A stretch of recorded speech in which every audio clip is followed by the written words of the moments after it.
రాష్ట్రంలో టీడీపీ నావ మునుగుతోందా? కీలక నేతలందరూ కారెక్కిస్తుంటే పార్టీ మొత్తం ఖాళీ అవుతోందా? చంద్రబాబుకు తగులుతున్న వరుస షాక్లు చూస్తుంటే అదే నిజమనిపిస్తోంది. గ్రేటర్ రిజల్ట్స్ మొదలుకొని టీడీపీకి కోలుకోలేని ఎదురు దెబ్బలు తగులుతున్నాయి. ఎమ్మెల్యేలు వివేక్, ఎర్రబెల్లి, ప్రకాష్ గౌడ్, రాజేందర్ రెడ్డి చేరికతో ఇది కాస్త తారాస్థాయికి చేరుకుంది. ఇప్పుడు కొత్తగా మరో ట్విస్ట్ టీడీపీని టెన్షన్ పెడుతోంది. టీడీపీలోని 15 మంది ఎమ్మెల్యేలో 10 మంది టీఆర్ఎస్లో చేరడంతో విలీన ప్రతిపాదన తెరపైకొచ్చింది. ఇంతకీ విలీనంపై రాజ్యాంగం ఏం చెబుతోంది? ఉప ఎన్నిక నుంచి తప్పించుకునేందుకు ఈ ప్రతిపాదన తెరపైకి తెస్తున్నారా?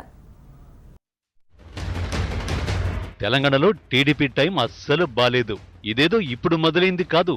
2014 ఎన్నికల ఫలితాల నాటి నుంచి కష్టకాలంతో పార్టీ ఒడిదుడుకులు ఎదుర్కొంటోంది. ప్రధానంగా టీఆర్ఎస్ ఆపరేషన్ ఆకర్షణతో టీడీపీకి కోలుకోలేని దెబ్బ తగిలింది. కీలక నేతలందరూ గోడ దూకేశారు. 2014 ఎన్నికల ఫలితాల నాటికి టీడీపీలో 15 మంది ఎమ్మెల్యేలు ఉంటే ఇప్పుడు ఆ సంఖ్య 5కు చేరింది. ఇందులో ఇంకెంతమంది గోడ దూకేస్తారో తెలియని పరిస్థితి. తెలంగాణ రాష్ట్రం ఏర్పడ్డ కొత్తల్లో టీడీపీకి 7 ఎమ్మెల్సీలు ఉంటే 5 టీఆర్ఎస్ లో చేరారు. వారంతా కలిసి తమదే అసలైన టీడీపీ అని టీఆర్ఎస్ లో విలీనమవుతున్నట్టు శాసనమండలి చైర్మన్ స్వామి గౌడ్ కు లేఖ ఇచ్చారు. ఆయన దానిని ఆమోదించారు కూడా. అప్పట్లో ఇది పెద్ద ఇష్యూ అయింది. ఇప్పుడు అలాంటి ప్రతిపాదనే మరోసారి తెరపైకి వచ్చింది.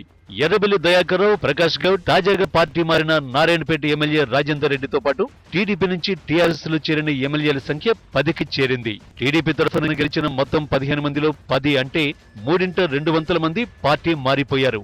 ఈ నేపథ్యంలో ఎర్రబెల్లి తెలంగాణ అసెంబ్లీ స్పీకర్ మధుసూదనాచారికి లేఖ రాశారు.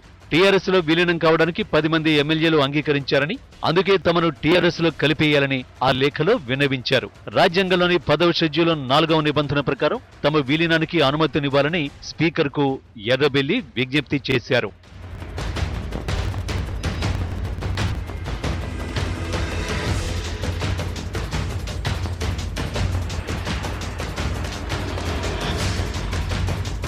అయితే విలీనం ప్రతిపాదన వాదనలో తీవ్రంగా ఖండిస్తోంది టీడీపీ.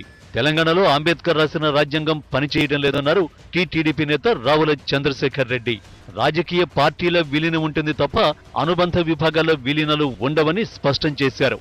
అధికార పార్టీలోనే ఉంటే అభివృద్ధి జరుగుతుందని భ్రమను కల్పిస్తున్నారని ఆయన విమర్శించారు. విడివిడిగా టీఆర్ఎస్ లో చేరిన సభ్యులు కూటమిగా ఎలా ఏర్పడతారని ప్రశ్నించారు రావుల. నియోజకవర్గ అభివృద్ధి కోసం నేను తెలుగుదేశాన్ని వదిలేస్తున్నాం.